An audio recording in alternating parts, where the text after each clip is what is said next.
सर्वेभ्यो नमो नमः। कक्षा में उपस्थित सभी सदस्यों का आदर सहित अभिवादन एवं स्वागत भी। सभी सदस्य अपने अपने इष्ट देव का ध्यान करें। माता गायत्री के मंत्रों का एक बार उच्चारण अवश्य कर ले। साथ ही अपने प्रेरणा के स्रोत एवं अपने गुरुजनों को अंतर्मन से अभिवादन कर ले। हम लोगों के द्वारा प्रत्येक रविवार को सुबह 7 बजे मुहूर्त शास्त्र पर कक्षा आयोजित की जाती है। पूर्व की कक्षाओं में हम लोगों ने कई विषय वस्तु के बारे में समझने का प्रयास किया था कि अभिजीत गुरु मुहूर्त जी। क्या होता है, अभिजीत लग्न हाँ क्या गुरु जी, होता यही है। बताया था, यही अभिजीत, बताया था मुहूर्तों के बारे फिर में। कृपया माइक बंद रखें ना। फिर पिछली कक्षाओं में हम लोगों ने अभिजीत मुहूर्त एवं अभिजीत लग्न के बारे में विस्तृत रूप से अपने ज्ञान के आधार पर समझने का प्रयास किया था। अभिजीत मुहूर्त या अभिजीत नक्षत्र, अभिजीत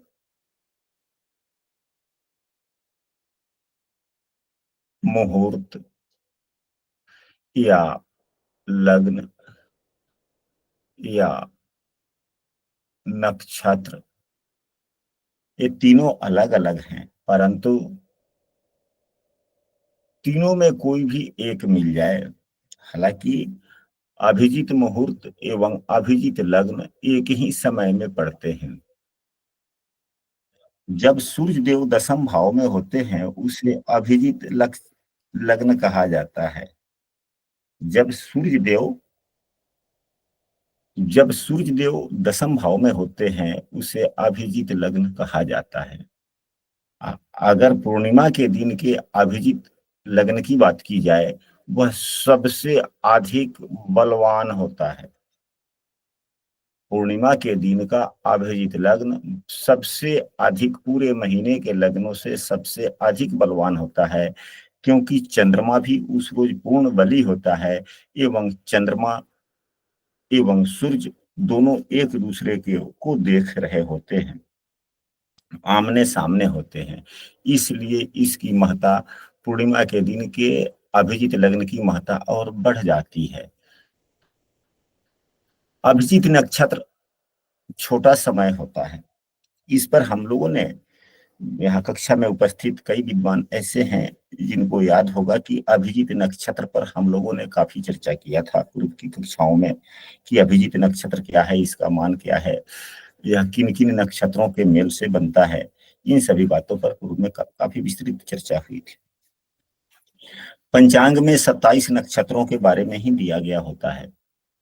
सामान्यतः 27 नक्षत्र होते हैं और 2 नक्षत्र के कुछ समयों का समायोजन कर अभिजीत नक्षत्र बनता है। ऐसा कहा गया है कि नारद पुराण में हमने पढ़ा था, हमने पाया है कि अभिजीत मुहूर्त में सकारात्मक विचारधारे से अंतर्मन से शुरू किए गए सभी कार्य हमेशा सफल होते हैं।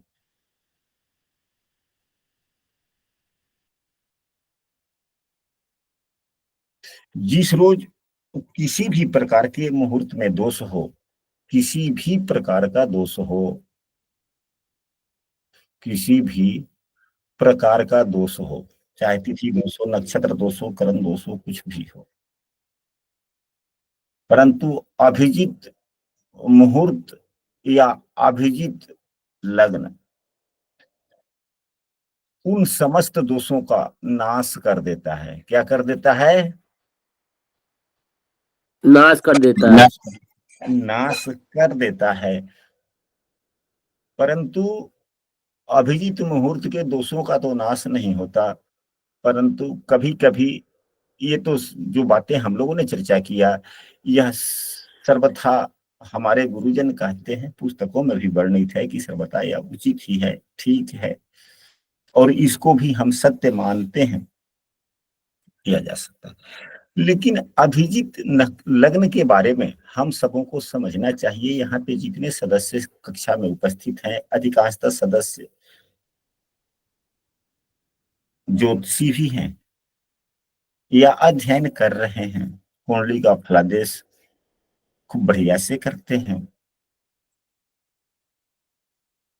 इस कक्षा की महत्ता काफी बढ़ जाती है जब इतने विद्वान लोग शामिल होते हैं। बहुत कम ही कक्षा देखने को मिलती है जिसमें इतने विद्वान लोग हों। जो विद्वानगण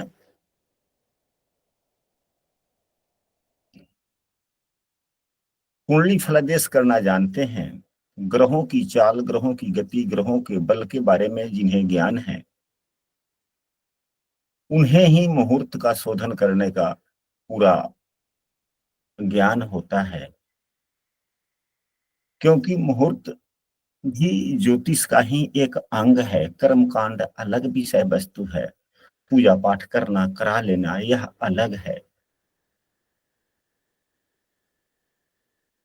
जो विद्वानगण कक्षा में शामिल हैं, जो ज्योतिष नहीं जानते, तो उन्हें यह पता होगा कि संस्कृत की जब पढ़ाई होती है, जब हम सभी कॉलेज में जाते हैं, तो 4 विषय का पढ़ाई होता है। एक ज्योतिष का होता है, वेद का होता है, कर्मकांड का होता है,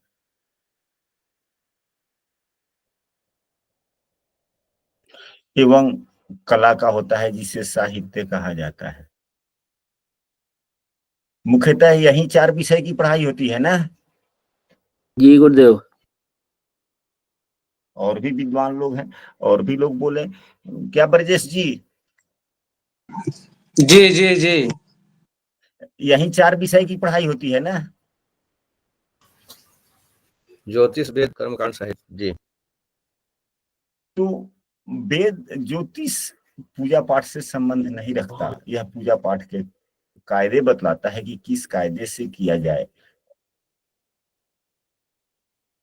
वेद यह बतलाता है कि हम अपने आध्यात्मिक उन्नति के लिए पूजा पाठ कैसे करें, ईश्वर का ज्ञान कैसे प्राप्त किया जाए, ईश्वरीय शक्ति, ईश्वरीय ज्ञान। कर्म कांड यह बतलाता है कि सिर्फ पूजा पाठ कैसे किया जाए, किस विधि से किया जाए जिससे ईश्वर प्रसन्न हो। लेकिन पूजा कब किया जाए, यह ज्योतिष बतलाता है, कर्मकांड नहीं, जहां तक हमें ज्ञान है। यही बात है गुरु जी, यही बात है या कुछ अलग है, दूसरा है? यही बात।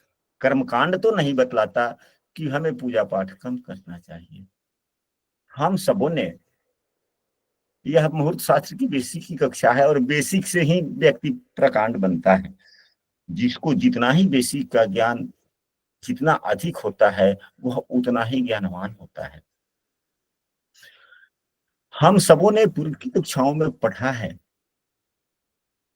या कर्मकांड में भी कुछ ना कुछ अध्ययन किया जाता है कि हमारे जीवन में जो भी सुख या दुख है, यह सभी ग्रह के अधीन है, सभी ग्रह के अधीन है। जो ग्रह अच्छे होते हैं हमारे लिए, उनकी दशाओं में, ग्रहों की दशा में हमें अच्छा फल प्राप्त होता है। हमने पूर्व की कक्षा में कहा था कि ऐसी बात नहीं है कि हमसे अधिक विद्वान गण हमारे परिवेश में, हमारे जिला में, हमारे जानने में नहीं हैं। हम उनको जानते भी हैं, उनसे सलाह भी कभी कभी लेते हैं, या कभी नहीं जो बात समझ में आती है तो उनसे के पास में जाकर उनसे ज्ञान प्राप्त करते हैं, परंतु वो पठन पाठन नहीं करते। वह समय आई होगी, वह ग्रहों की दशा आया होगा, हमने समय को पहचाना होगा, या समय ने हमें प्रेरणा दी होगी, हमें प्रेरित किया होगा। जिस ग्रह के समय में ग्रहों की दशा चली और हमें प्रेरणा मिला, हमारे मन में चेतना जगी कि नहीं, हम यही काम करेंगे, हम काम शुरू कर लिए, यानी पढ़ना पढ़ाना सब। ये सभी ग्रहों के अधीन है। हमें सुख हो दुख हो, यह सभी ग्रहों के से होता है। तो जो ग्रह अगर अच्छे हों तो अच्छी बात है। अब यह लग्न, जो अभिजीत लग्न की प्रधानता हम लोगों ने अधिक कर दिया, यह सदैव लग्न अच्छे नहीं होते। अभिजीत लग्न सदैव अच्छे नहीं होते।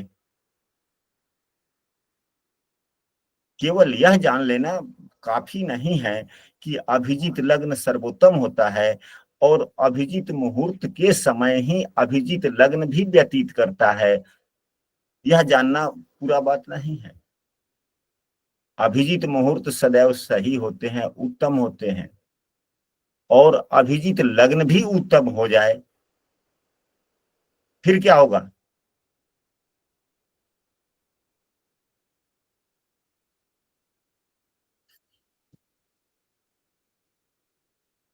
शायद हमारी बात को आप लोगों ने नहीं सुना। यह जो अभिजीत मुहूर्त है, अभिजीत मुहूर्त सदैव सही होते हैं, उत्तम होते हैं। अभिजीत लग्न भी उत्तम होते हैं, परंतु अभिजीत लग्न हमेशा उत्तम नहीं होते। क्या आप लोगों में से कोई सदस्य बतला सकता है कि अभिजीत लग्न कब खराब हो सकते हैं, कब अच्छे फल देने वाले नहीं होते? क्या आप लोगों में से कोई सदस्य बतला सकता है? छोटी सी बात है, आप सभी जानते हैं, और कुछ ही क्षणों में आप सभी कहेंगे कि हाँ, इस कारण से यह लग्न खराब हो गया। तो राहु काल में आता है बुधवार को। वो वाली बात नहीं है, राहु काल छोड़िए।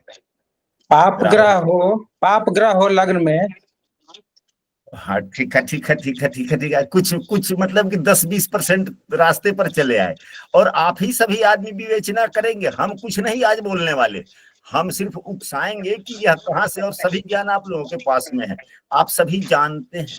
जो कुंडली का फलादेश करना जानता है या ग्रहों के बेसिक केवल नियम जानकारी है, कुंडली फलादेश की प्रारंभिक जो स्तर होता है केवल वही जानकारी है, ग्रहों की स्थिति ऊंच नीच केवल जानकारी है, ग्रहों का बल हल्का फल्का जानकारी है, उसे यह सब पता होगा।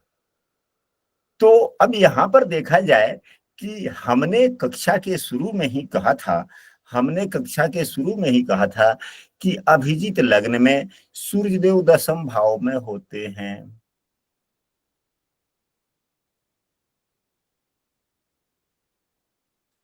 तो 10वें भाव में सूर्य की स्थिति हो तो या तो दोपहर के समय ही 12 बजे के आसपास ही होगा ना जी, उत्तम हो गया।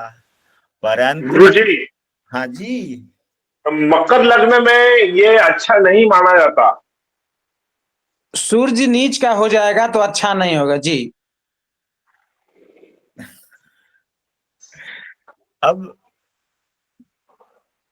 मकर लग्न में नहीं, जब वो नहीं, ठीक है, मकर लग्न कह देने से, मकर लग्न तो साल प्रत्येक दिन एक बार आता है पूरे वर्ष में। हमें यह कहना होगा कि जब सूर्य देव अपने नीच राशि में होंगे, जब सूर्य देव अपने नीच राशि में होंगे तो अभिजीत मुहूर्त दूषित हो जाता है। भले अभिजीत मुहूर्त नहीं, अभिजीत लग्न दूषित हो जाता है।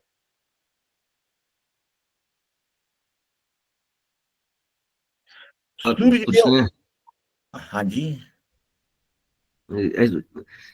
मान लीजिए कि सूर्य जिनका नीच का हो, जिनके जिनका कुंडली में नहीं ना, जिनका पर्सनली एक बात, जिनका नीच का, उनको माने सूर्य का पूजा पाठ करना चाहिए कि नहीं? देखिए, पूजा पाठ दो कायदे से होते हैं। नीच के ही हैं तो कष्ट दे रहे हैं तो हम उनसे मांगेंगे नहीं कि आपके द्वारा जो समस्याएं आ रही है आप हमसे प्रसन्न हो और हमें आप अपना शुभ फल दे, ऐसा तो हम उनको कह ही सकते हैं। और दान इसलिए बतलाया गया है नीच के ग्रहों का, दान तो लोग करता है परंतु वैसी चीज दान लोग नहीं करता। दान करने का मतलब होता है, आप हम सबों ने पढ़ा है नाचिकेता वाली एक कहानी, आप लोगों ने भी पढ़ा होगा। जी जी जी। तो उसमें यह बतलाया गया है कि दान सबसे उपयोगी, सबसे प्रिय वस्तु, दान करने से ग्रह कमजोर होते हैं जी। ना सबसे प्रिय वस्तु जिसे हम सदैव अपने पास में रखना चाहते हैं, वह वस्तु दान देना चाहिए। प्रिय वस्तु दान देना चाहिए। क्या प्रिय वस्तु कोई जल्दी देता है? उतना लाभ नहीं। पुस्तक का दान कर सकते हैं जी, पुस्तक। हाँ, क्यों नहीं, कुछ भी दान कर सकते हैं। तो यदि सूर्य के लिए पुस्तक का दान करना हो तो पुस्तक का जो कवर हो ना, जी जी जी। कवर कवर यानी जिल्द वगैरह, वह सूर्य के रंग का हो, केसरिया रंग का हो, या नहीं तो उसको जो है केसरिया रंग के कपड़े में लपेट करके आप दान करें। कुछ चर्चा चल रही थी एक जगह पंडितों में, तो हाँ। कोई कह रहा था नीच कर रहा है तो आपको अर्घ नहीं देना, सूर्य अर्घ तो सब कोई करीब करीब देते हैं लोग, तो नहीं देना चाहिए, तो ये ऐसे नहीं पर ना, विचार चल। ठीक है, नहीं देना चाहिए, वह जो है सामान्य बातें हैं। लेकिन अगर नीच के हैं तो बुरे फल दे रहे हैं, तो जो बुरा फल दे रहा है, अगर आप ही हमसे नाराज हैं, यहीं पे ब्रजेश जी, मैं आपको सूर्य मानता हूं, मैं वह व्यक्ति हो जाता हूं, तो आपके द्वारा हमें बुरा फल मिल रहा है, तो हम क्या आपसे मिन्नत नहीं कर सकते कि हाँ आप हमसे प्रसन्न होइए, आपके द्वारा जो हमें कष्ट मिल रहा है आप प्रसन्न होइए, जो कहिए मैं करने के लिए तैयार हूं, कम से कम कुछ हमारे जीवन में भी सकारात्मकता आए, क्या हम कह नहीं सकते आपको? जी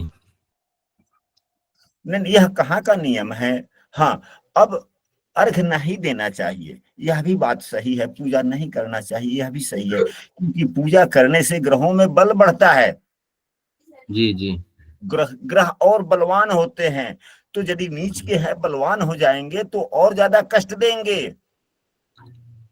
जी, यही बात। क्षमा तो मांग ही सकते हैं ना।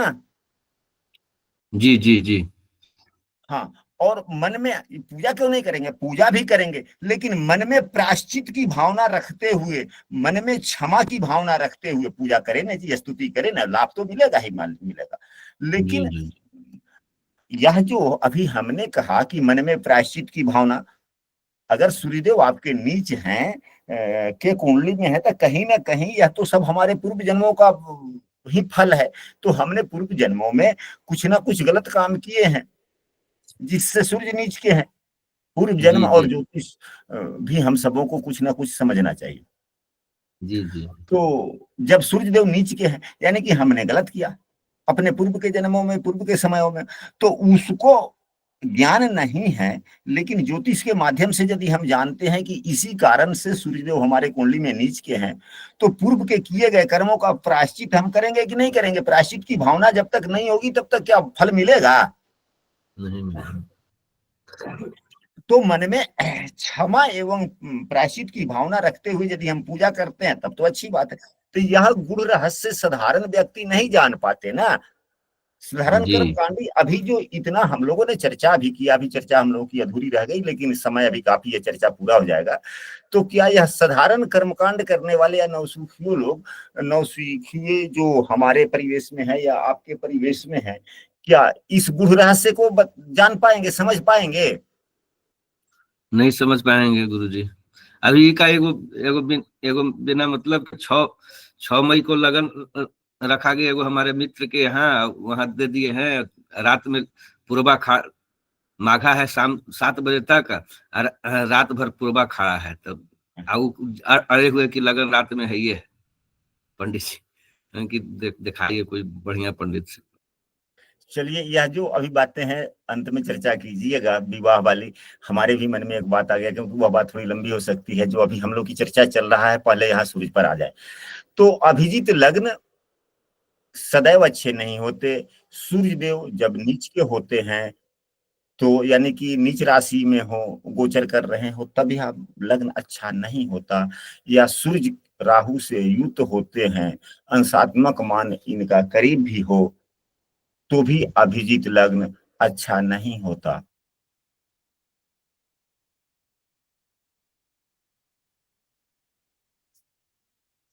और सामान्यतः अन्य स्थितियों में अभिजीत लग्न अच्छा होता है। हम यह भी कह सकते हैं कि सूर्यदेव जब अपने शत्रु राशि में हो करके हों, तो भी नहीं। तो सूर्य तो वैसे 4-5 महीना क्या होंगे, शुक्रदेव सूर्य के शत्रु हैं, शनिदेव शत्रु हैं, तो ये भी शत्रु। लेकिन शुक्र के अगल बगल में सदैव सूर्य रहते हैं, इसलिए शुक्र एवं सूर्य में सदैव तत्कालिक मित्रता रहती है।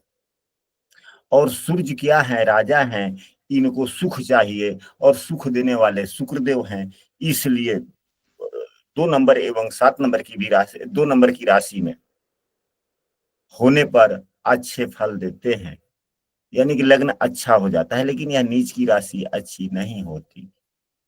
शनि देव भी जब सूर्य के अगल बगल में हो, तत्कालिक मित्रता हो, या जो लग्न बन रहा है तो शनि देव 10-11 यहाँ पर हो जाए, 10-11 यहाँ पर हो जाए तो भी अच्छी बातें हैं, तब तो और मजबूत। अगर यहाँ पे 10 हो गया तो 11, 12, 1, 2, 3, 4, तब तो यह मित्र राशि में है। 11 हुआ, ये हो गया तो अपने मित्र राशि में हो गए। और यहाँ पे हैं तो कुंभ राशि के हैं, तब भी ठीक ठाक है। शनिदेव की दृष्टि भी इनको नुकसान नहीं देगा। कुंभ राशि में अवस्थित सूर्य 10वें भाव में, पर अगर यहीं पे सूर्य देव हैं और शनि देव अगर यहाँ पर है, 10वीं दृष्टि पड़ रही है, तो यह मददगार हो जाएगा। क्या हो जाएगा?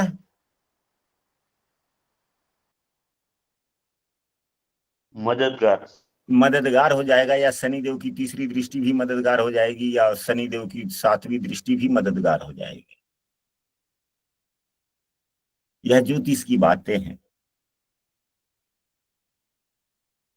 तो अभिजीत लग्न कब अच्छा कब बुरा होता है, समझ लिए आप लोग? इससे आगे बढ़ा जाए। जी गुरुजी।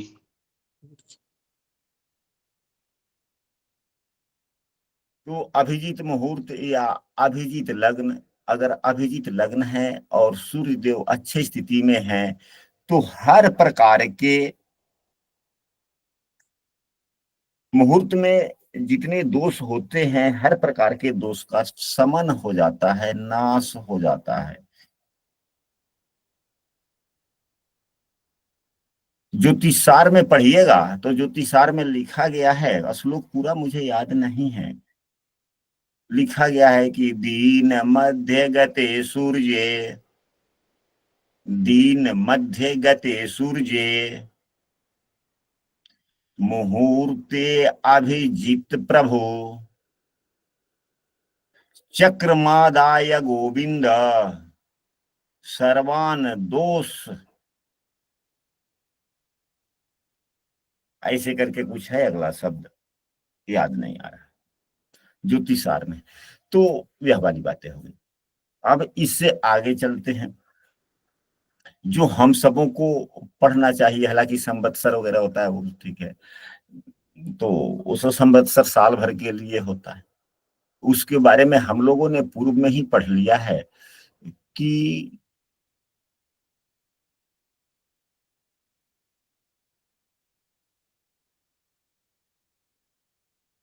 महीने अच्छे हो, तिथि अच्छा हो, दिन अच्छा हो, लग्न अच्छा हो, मुहूर्त अच्छा हो, तो वर्ष का दोष नहीं लगता। और संवत्सर से वर्ष का द्योतक है कि क्या है? वर्ष का द्योतक। वर्ष का द्योतक। अब इसके बाद में हम लोग चलते हैं, मुहूर्त के लिए आयन का देखा जाता है कि आयन क्या है।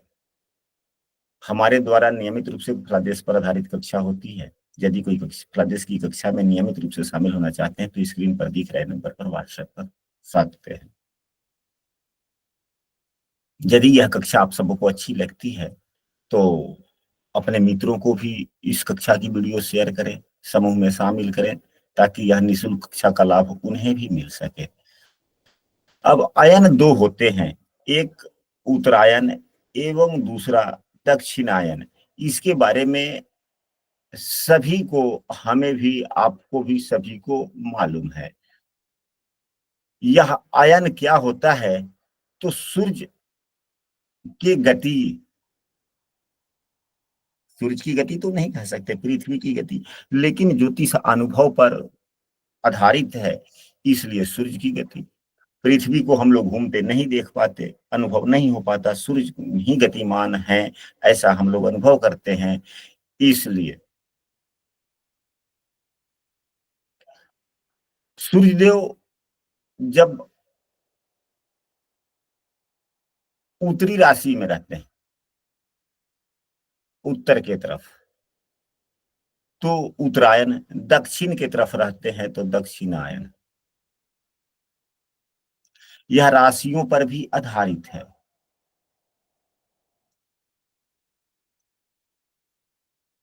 मकर राशि से उत्तरायण शुरू हो जाता है, मकर राशि से होता है ना। जी पूर्व तो 10, 11, 12, 1, 2, 1, 2, 3, 4, 5, 3, इन राशियों में जब सूर्यदेव होते हैं तो उत्तरायण होता है, एवं 4, 5, 6, 7, 8 एवं 9 इन राशियों में अगर सूर्यदेव होते हैं तो दक्षिणायन होता है।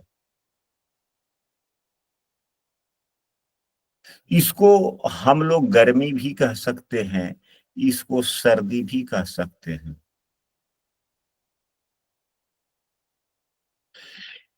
उत्तरायण देवताओं का दिन है एवं दक्षिणायन देवताओं की रात्रि।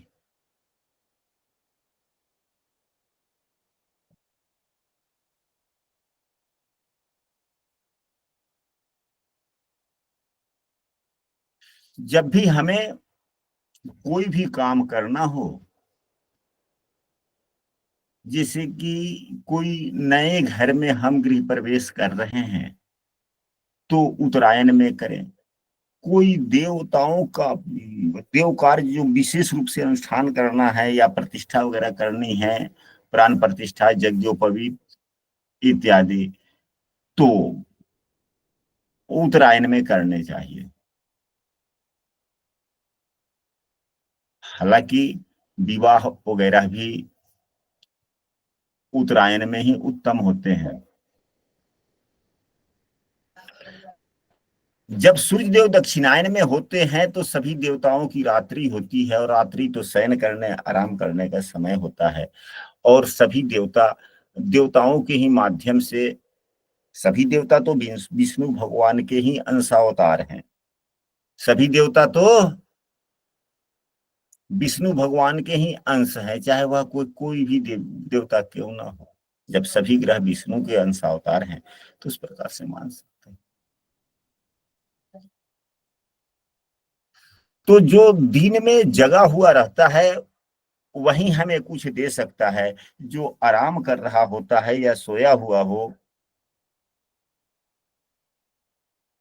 तो हमारा प्रेम रूपी अनुनय क्या वह देख पाएगा या सुन पाएगा। जब आप ही जब सो जाते हैं तो आपसे प्रेम पूर्वक हम जाए, बिछावन के नजदीक में आपके जाए, खड़े होकर हम विनती करते रहेंगे, तो क्या आप सुन पाएंगे? नहीं गुरु जी। नहीं सुन पाएंगे। इसलिए हम सबों को प्रयास यह करना चाहिए कि कोई भी काम करे तो उत्तरायण में करे, अच्छी बात है। दक्षिणायन यह देवताओं की रात्रि मानी जाती है। सामान्यतः हमारे शास्त्रों में यह बतलाया गया है कि इसमें किसी भी प्रकार का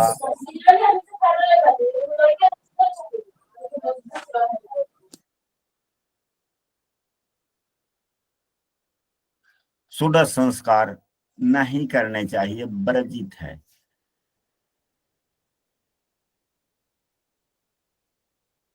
परंतु कुछ कुछ तो निश्चित है न गुरुजी, हाँ जी, कुछ कुछ तो निश्चित है कि इसी समय में होना है।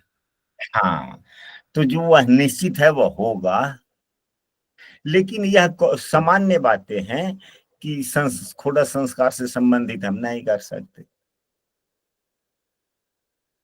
लेकिन यह सामान्य नियम है, विशेष परिस्थितियों में विशेष नियम होते हैं, अनुपालन किया जाता है। अब यह जो संस्कार है, 16 संस्कार हमने कह दिया,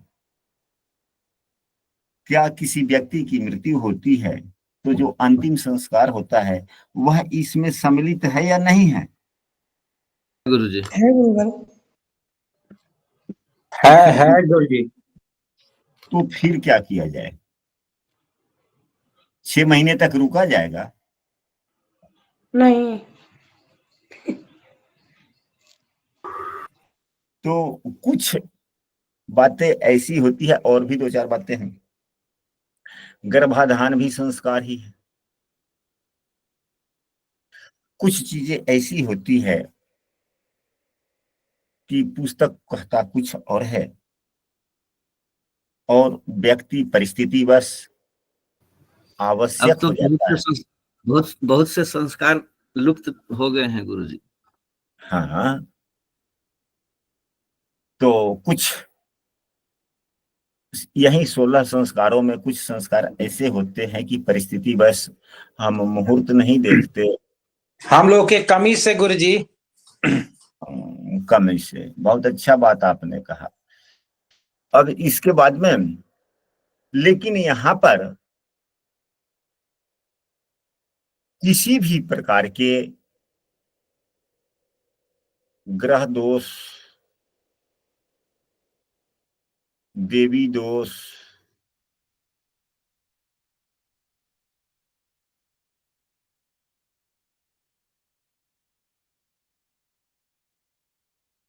से संबंधित पूजा पाठ करने से शांति अधिक मिलती है। यानी कि दक्षिणायन में शांति कर्म अच्छा माना जाता है। दक्षिणायन में शांति कर्म अच्छा माना जाता है। तो यह तो हम लोगों ने आज की कक्षा में अभिजीत मुहूर्त, अभिजीत लग्न पर विशेष रूप से चर्चा हुआ एवं अयन पर भी चर्चा हुआ। अब अयन से छोटा जो मान होता है, जैसे अभी 6 महीने का मान हम लोगों ने पढ़ा,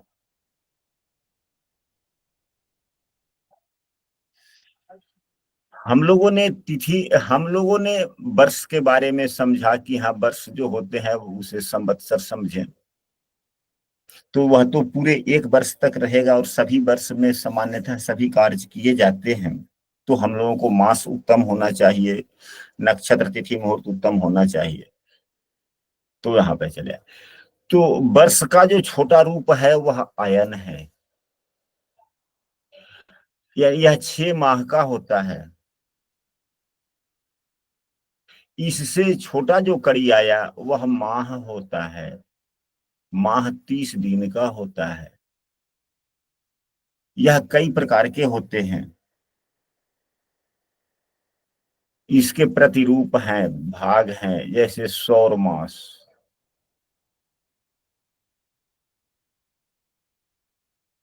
सौर मास। दूसरा चांद्रमास, तीसरा सावन मास,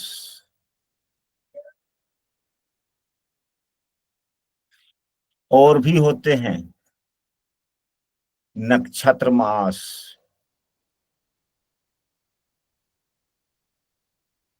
हम सबों को सावन मास से क्या संबंधित है गुरु जी? सावन मास से यानी पढ़ लेंगे अभी तक।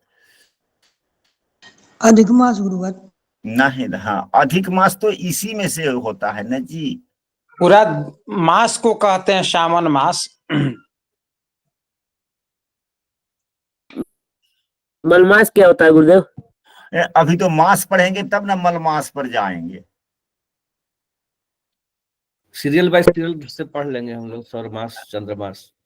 हाँ, तो यह जो सौर मास जो होता है, इस सौर मास से भी कुछ काम होते हैं। यह होता क्या है, तो सूर्यदेव एक राशि पर जितने दिन रहते हैं, सूर्यदेव एक राशि पर जितने दिन रहते हैं उतने दिनों को एक मास कहा जाता है। यह सौर मास है।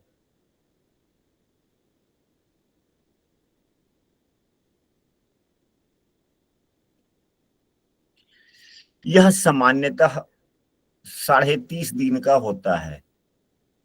कितना दिन का? 30.5 दिन का। 30.5 दिन यानी कि 30 दिन 12 घंटे से थोड़ा कम, यानी कि 11 घंटे के आसपास में। 30 दिन 11 घंटे के आसपास में होता है। 30 दिन 11.5 घंटे। 11.5 नहीं कहेंगे, 11 घंटे के आसपास में, क्योंकि अब उतना हमें याद नहीं है। बचपना में थे तो वो तो घंटा मिनट तक हम याद करके रखते थे हम सभी, गुरुजी एकदम श्लोक के साथ में। लेकिन अब वह सभी कुछ धीरे धीरे धीरे जिसका उपयोग नहीं होता है वह धीरे धीरे स्मरण शक्ति से चला जाता है। अब हम आप लोगों से एक बात पूछना चाहेंगे कि आज से कुछ वर्ष पहले जब मोबाइल नया नया आया था या नहीं था, लैंडलाइन फोन था, हमारे घर पे भी थे, तो हमारे लैंडलाइन का जो नंबर था, परसों ही हमसे एक आदमी पूछा गया, अच्छा तू इतना बोलते हो, स्मरण शक्ति आपका इतना तेज है, कृपया आप बता दे कि यहाँ लैंडलाइन का नंबर आपका कितना था। हम भूल गए, याद ही नहीं है। और उस नंबर को हमने हजारों बार बोला था। जिस समय लैंडलाइन फोन हुआ करता था, हमारे पास में दिमाग में कम से कम 50 मोबाइल लैंडलाइन नंबर जो दूसरे किसी व्यक्ति का था या बड़े बड़े आदमियों का जो मोबाइल नंबर था, बहुत आदमी का मुझे याद था, बहुत आदमी का याद था एसटीडी कोड के साथ गुरुजी, याद था एसटीडी कोड के साथ याद था। और आज क्या हो गया, यह जो एंड्रॉयड मोबाइल है हम सबों के घर का नंबर 5 को है, तो आज घर का 5 को नंबर है वो भी याद नहीं है। अब यह जो बात है, यह एंड्रॉयड मोबाइल कम मजबूत नहीं है, बहुत ही बलवान है। इसने हमारे स्मरण शक्ति को खा गया। क्या कह सकते हैं कि नहीं कह सकते? जी, साइकिल अगर रख दिया जाए तो वो खराब हो जाएगा, अगर लेकिन चलते रहेगा जी, चलते रहेगा तो यूज में रहेगा तो सब यूज हो जाएगा जी, वही बात है। हाँ, तो वही कह रहे हैं कि सौर मास 30 दिन 11 घंटे के आसपास में होता है। यार ये 11 घंटे का नहीं, 10 घंटे या 11 घंटे, वही समझिए ना, 10 से 11 घंटे के आसपास में, 10 घंटे ही ले ले। लेकिन 30 दिन 10 घंटा तो लगभग होता ही है। 30 दिन 10 घंटा, इतना होता है। इसमें जब भी हम इसका उपयोग कहाँ कहाँ होता है, तो विवाह में, संस्कार में, विवाह संस्कार इत्यादि में यही सौर मास का उपयोग होता है। तभी तो अब यहाँ पर हम कैसे समझे कि विवाह संस्कार इत्यादि में, उपनयन वगैरह में इसका उपयोग होता है। तो राशि से होता है कि इस राशि में सूर्यदेव होंगे तो शादी होगा, इस राशि में सूर्यदेव होंगे तो शादी नहीं होगा, उपनयन नहीं होगा। राशि पर चर्चा होती है कि शास्त्रों में बतलाया गया है कि नहीं बतलाया गया? सौर मास 365 दिन 6 घंटे 9 मिनट का होता है जी। सौर मास 365 दिन, वह सौर वर्ष कहे ना, जी जी जी जी, 365 दिन और 6 घंटा और 9 मिनट जी। तो अब 9 मिनट आपको याद है, आपका उम्र हमसे थोड़ा कम है इसलिए आपको याद है। आप भी मेरे उम्र में जाएंगे तो आप यही कहेंगे कि 365 दिन लगभग 6 घंटे, लगभग 6 घंटे। हमारी उम्र में आ जाइए, फिर पता चलेगा। क्या रमेश जी, अब नहीं बोलेंगे? जी जी जी ठीक है। तो यही सौर मास जो है, इस सौर मास में उम्र विवाह जी, उम्र धनुषाकार होती है जी, याद जो है धनुषाकार होती है, ढल जाता है जी। तो अब सौर मास का उपयोग विवाह, उपनयन, संस्कार इत्यादि में करते हैं। तभी तो विचार किया जाता है विवाह हुआ में कि हाँ फलाने फलाने राशि में सूर्य देव होंगे तो विवाह नहीं होगा, जनेऊ नहीं होगा, इत्यादि नहीं होगा। वहां पे सूर्य की राशि का विचार किया जाता है कि नहीं किया जाता है? किया जाता है गुरुवार। तो फिर सूर्य जिस राशि में है तो उसे तो स्पष्ट हो गया ना कि वह सौर मास हुआ, तो सौर मास से किया जाता है। अब जी जी। चंद्रमास, तो शुक्ल प्रतिपदा, शुक्ल प्रतिपदा से अमावस्या तक को चांद्रमास कहा जाता है।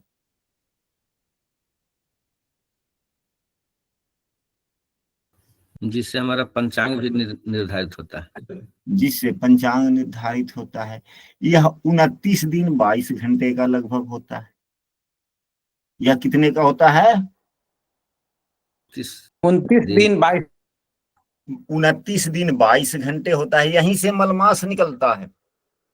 मलमास को समझने के लिए इन दोनों को समझना पड़ेगा।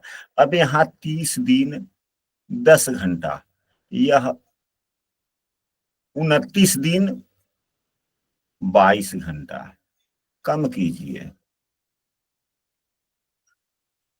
तो यह 30 दिन में 2 घंटा। हाँ 10 घंटा गुरु जी, 10 घंटा की 12 घंटा? 12 घंटा ना गुरु जी, 12 घंटा लगभग। हम लोग पूरा सही ढंग से वहां जब मलमास पर चर्चा होगी तो पूरा एक बैठ कर पढ़ेंगे, हम भी पुस्तक अवलोकन कर लेंगे। तो लगभग 10 घंटे, इसको आधा दिन माने ना, इसको आधा दिन मान लें। प्रत्येक महीने में, प्रत्येक वर्ष में लगभग 6-7 दिन का अंतर हो जाता है। यही जो होता है वो मलमास बन के आगे निकलता है। क्या क्या है इस पर विस्तृत रूप से हम लोग चर्चा करेंगे। 11 दिन होता है ऐसे गुरु जी, प्रत्येक वर्ष में हाँ अंतर। हाँ, तो वही अंतर होता है। तो यही घंटा मिनटवा वाला जो है ना, थोड़ा सा इधर उधर हो जाता है। यानी कि यह जो हम यहाँ लिखे हैं 10, यह अगर 11 कर देंगे तो फिर क्या हो जाएगा? तो यह 11 घंटा और 2 घंटा 13 घंटा हो जाएगा। अगर 10 ही है तो 10 घंटा और 2 12 घंटे। तो कुछ इसी का अंतर हो जाता है। अब एक्यूरेट हम लोग अगली कक्षा में पढ़ लेंगे। अब इसके बाद में यह हम लोगों ने समझा इस चांद्र मास से क्या क्या हम लोग करते हैं, इसके बारे में मलमास में जब हम लोग चलेंगे तो वहां पर विस्तृत अध्ययन करेंगे। चांद्र मास से हम लोग व्रत त्योहार इत्यादि करते हैं। क्या करते हैं? पर्व का निर्धारण करते हैं। हाँ, चांद्र मास से यज्ञ, व्रत इत्यादि का निर्धारण करते हैं, एवं श्राद्ध का, एवं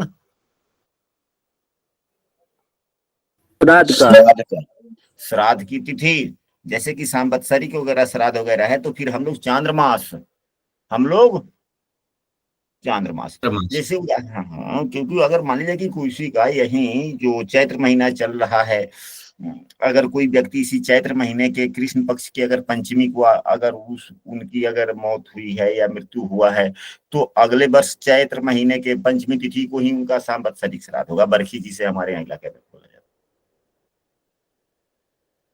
है। व्रत त्योहार है इत्यादि।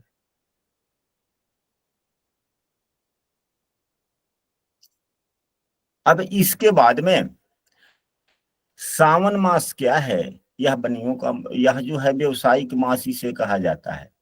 क्या कहा जाता है? व्यवसायिक मास। व्यवसायिक मास कहा जाता है। यह 30 दिन का होता है एक्यूरेट। तो ऐसे मान लिया जाता है कि पूर्णिमा के बाद में जब नए महीने की शुरुआत होती है, नाम का शुरुआत होता है, तो वहां से लेकर जब तक पूर्णिमा आता है तो तिथियां 10-30 होती है, 15 शुक्ल 15 कृष्ण, तो 30 हो गया, तो 30 दिन मानकर यही हम लोग मान लेते हैं। इस 30 दिन को महीना मानकर इस सावन मास से हमारे धर्म कर्मों में कहीं कोई लेना देना नहीं है। पूजा पाठ, शांति, शादी विवाह इत्यादि से सावन मास को आधार मानकर यह नहीं किया जाता।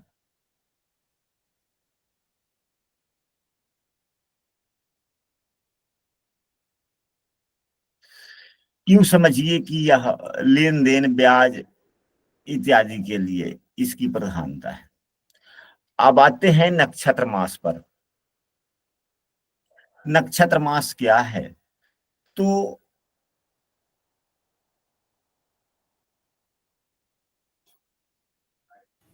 सावन मास की गणना नहीं, क्या गुरुजी सावन मास में तो शिव जी की पूजा होती है। वह अलग है। वो श्रावण है। श्रावण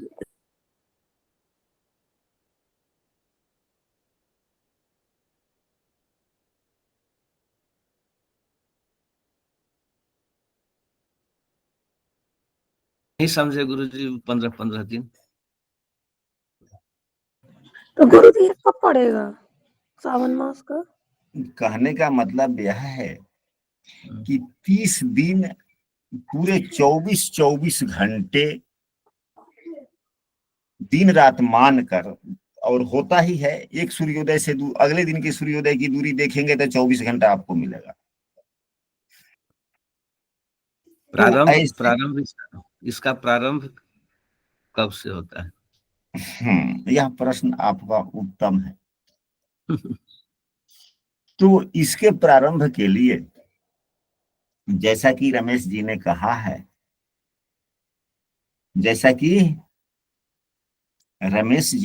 है, वही बातें उत्तम हैं और उन्हीं की बातों का हम भी समर्थन करते हैं कि अभी हम लोगों ने चांद्रमास के बारे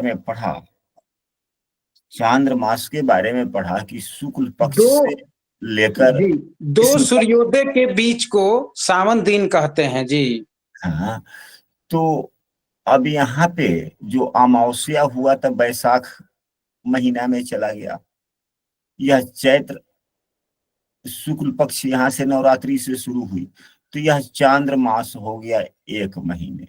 परंतु चैत्र कृष्ण पक्ष से लेकर चैत्र पूर्णिमा तक यह कौन सा मास हुआ? इसे चांद्रमास भी नहीं कहेंगे, सौर मास भी नहीं कहेंगे, नक्षत्र मास भी नहीं कहेंगे, फिर कौन सा मास हो जाएगा ये? क्या पुराने जमाने में, हम जो आपसे पूछ रहे हैं, पूर्व के जमानों में या हमारे माता पिता बाबा सावन मास को 30 दिन मानकर ब्याज, लेन देन इत्यादि, प्रायश्चित कर्म इत्यादि की प्रधानता है, सूर्योदय से सूर्योदय। तो पहले के लोग ब्याज पर जो पैसे देते थे तो अंग्रेजी महीना जून जुलाई नहीं गिनते थे, वह गिनते थे कि यहाँ कार्तिक, अगहन, पूस, माघ, फागुन, उसी को महीना मानते थे ना। जी हम लोग का महीना जी तो है गुरुजी। मुझे। स्पष्ट हुआ?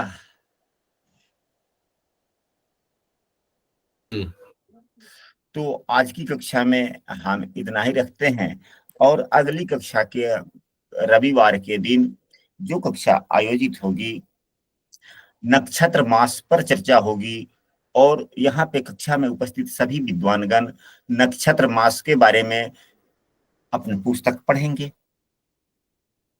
कुछ ज्ञान होगा और आप ही लोगों के द्वारा अगली कक्षा में चर्चा की जाएगी। आप लोगों को एक बात बता दूं, बड़े खुशी की बात है, हम सबों के लिए गौरव की भी बात है कि आने वाले रविवार के, इस रविवार का है, आने वाले शनिवार को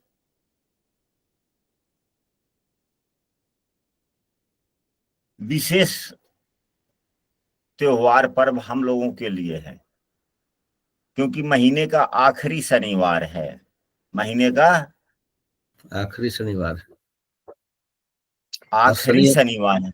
हाँ। इस पर चर्चा भी होनी चाहिए। शनि राशि परिवर्तन भी कर रहे हैं गुरुजी। अच्छा, ठीक है। इस पर एक क्लास होना चाहिए। शनि